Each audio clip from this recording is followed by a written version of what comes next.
Okay, here's another What the Physics video. This one is on torque as well. And once again, we are talking about an extended body at rest. It is in equilibrium. It is not spinning. There's not a whole lot going on here. In fact, this is really basic, but it is an example problem from the textbook, so I figured we might as well go over it in a little bit more detail to encourage you to really look at those problems that you're given.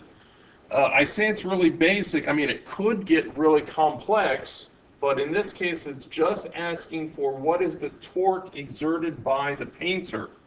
As we go through here, we'll see that there's other torques involved here, and it could get, well, it could get messy, but it kind of does that later on in the chapter of the textbook. But for right now, we're supposed to be finding the torque as referenced from point A, this axis of rotation, and let's use a different color right here.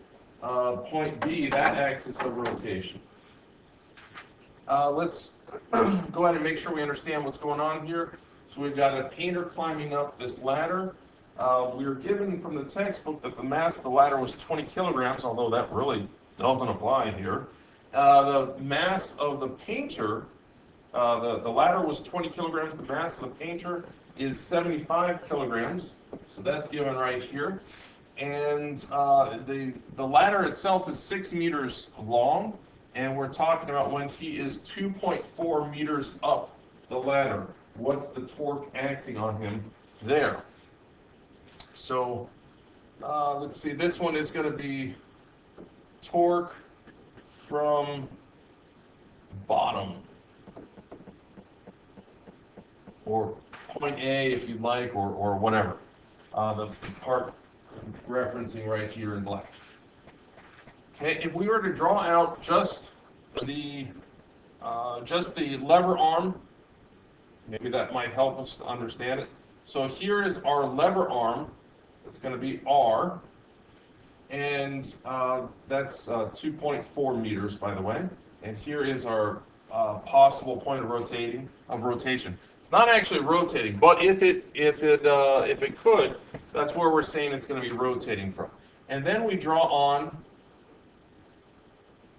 the force. And this is not a free body diagram, because if it were a free body diagram, we'd only be talking about forces and such.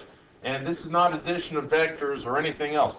This is what I'm trying to get across is the lever arm, and then here is the force. That is the force of the painter, the gravitational force of the painter. And I'm doing this because I want to emphasize that this right here is theta, and that's going to be super duper important to us, because remember that torque is equal to R cross F. And the cross product is pretty much all we're going to deal with right here is torque is equal to R times F, and then times sine theta. So cross product means we're going to also multiply by the sine of theta. The point is we definitely need to know what that angle is. So let's talk about what the values are. We already said that the R value is going to be 2.4 meters. And the force is, well, his mass times the gravitational field.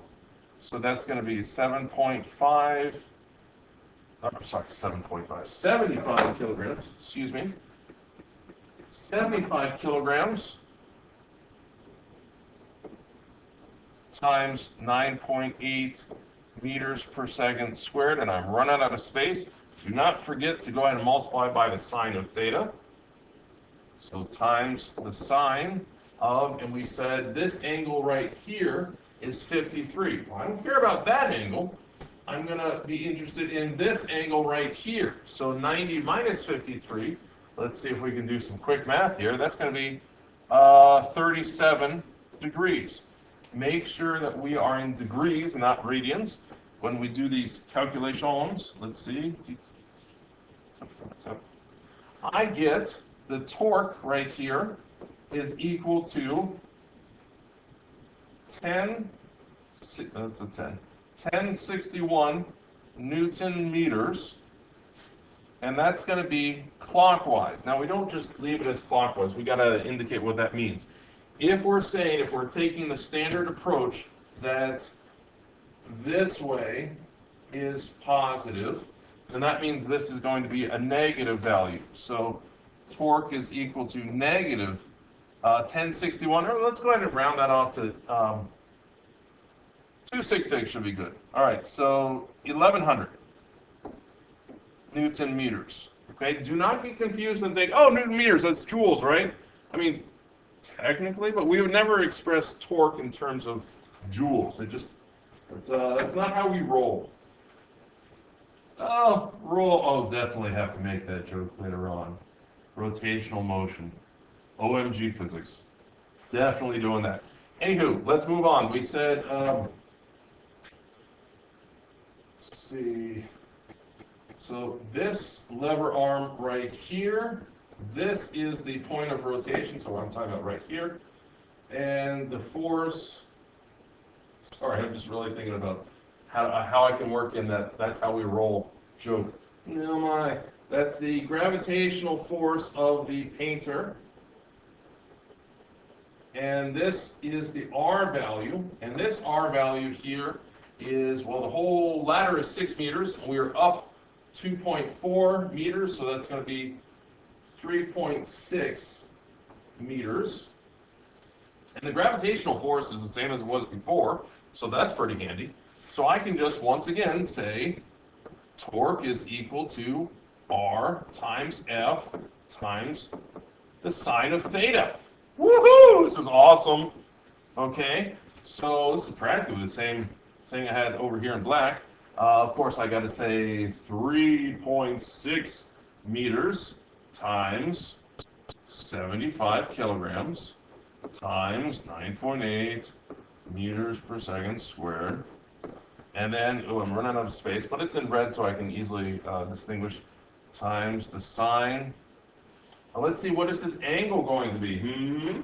Now you might say, oh, well, I'll just use this angle right here. Well, no, got to use this angle here. Okay? I suppose it'll actually be the same thing regardless.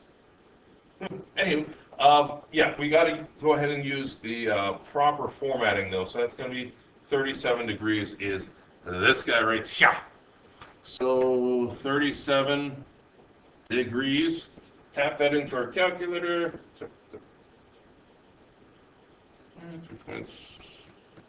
Okay, so I get torque is equal to 1592.4 Newton meters, and that's going to be counterclockwise, because if this is the axis of rotation, his force, the painter's force, I guess it could be female, the painter's force is going to try to cause it to go around like this, which is in the counterclockwise direction, and that means it's positive torque.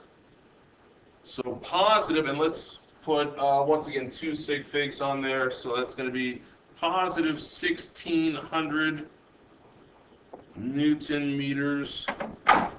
Good stuff. That's how we roll. Physics. Where's my sound effects button?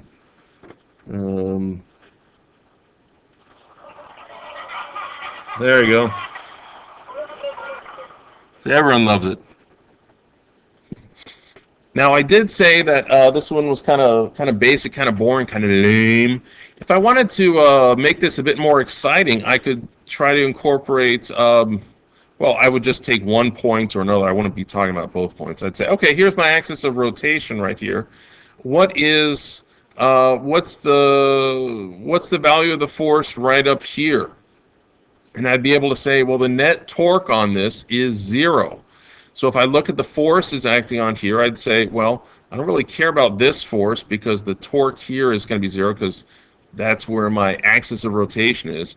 I'd have to say, okay, well, the painter's torque is here, and I already have that. That's the one in black. I'm not going to use the one in red because I'm using this as my axis of rotation. Then I'd have to add in the torque from the ladder, so the center of mass of the ladder, which would be at 3 meters, so pretty much right about here, and then times the mass times the gravitational field. Okay, so I'd have that value. So those two are going in the counterclockwise direction, so those would both be negative. And this force would be trying to get it to go in this direction here. So I'd have to figure out what the torque would be. I can tell you right now that this would be a positive torque, and this would have to totally cancel out these two torques right here, the torque from the center of mass of the ladder plus the torque from the painter. So those would be the same size, and then we could solve for, whatever value we didn't have. Maybe I didn't know the force. I know the distance because that was given as 6 meters. Oh, maybe I didn't know the angle here. I could solve for that.